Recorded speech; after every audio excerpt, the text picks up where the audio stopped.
शेतकरी मित्रांनो, जर तुमच्याकडे अजूनही कापूस घरात, गोदामात किंवा जिनिंग जवळ पडून असेल तर हा व्हिडिओ शेवटपर्यंत नक्की पहा. कारण आज 23 जानेवारी नंतर कापसाच्या भावामध्ये अत्यंत निर्णायक टप्पा सुरू झालेला आहे. आणि आज घेतलेला चुकीचा निर्णय तुम्हाला प्रति क्विंटल 1000 ते 1500 रुपयाचा फरक करून जाऊ शकतो.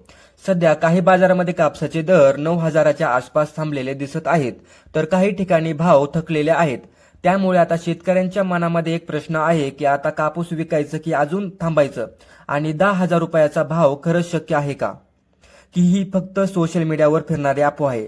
नमस्कार शेतकरी मित्रांनो, मी आदित्य आणि तुम्ही पाहत आहात आदित्य मराठी अपडेट, जिथे आपण रोज शेतकरी बाजारभाव, कापूस अपडेट आणि शेतकऱ्यांसाठी उपयोगी माहिती सोप्या भाषेमध्ये पाहतो.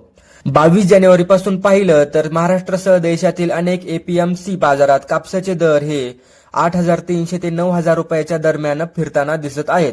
काही निवडक बाजारांमध्ये चांगल्या दर्जाचा कोरडा आणि स्वच्छ कापसाला 9,200 रुपयाचा सौदे होत आहेत. पण दररोज मोठी वाढ दिसून येत नाहीये. याचा अर्थ बाजार आता स्थिरावण्याच्या टप्प्यामध्ये आलेला आहे.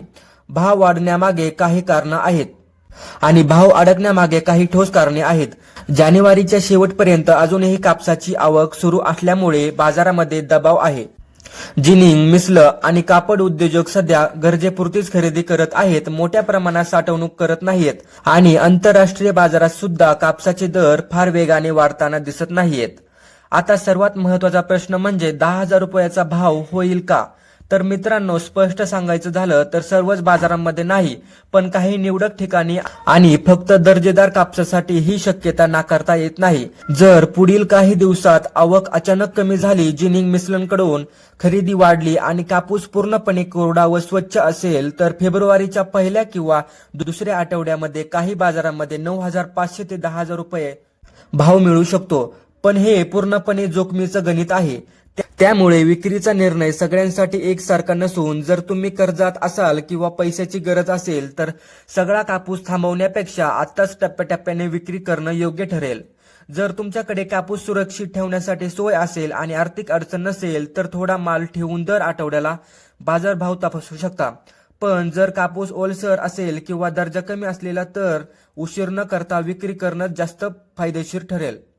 मित्रांनो, सोशल मीडियावर फिरणाऱ्या 11,000 भाव पक्का किंवा सरकार भाव वाढवणार अशा अफवांवर विश्वास न ठेवता स्वतःच्या परिस्थितीनुसार निर्णय घ्या. हा व्हिडिओ उपयोगी वाटला असेल तर व्हिडिओला लाईक नक्की करा. आणि मित्रांनो, तुमच्या भागामध्ये आज कापसाचा भाव किती आहे हे कमेंटमध्ये नक्की लिहा. व्हिडिओ आवडला असेल तर व्हिडिओला लाईक आणि चॅनलला सबस्क्राईब करायला विसरू नका, कारण आपल्या चॅनलवरती अशाच प्रकारचे माहितीपूर्ण अपडेट येत राहतात.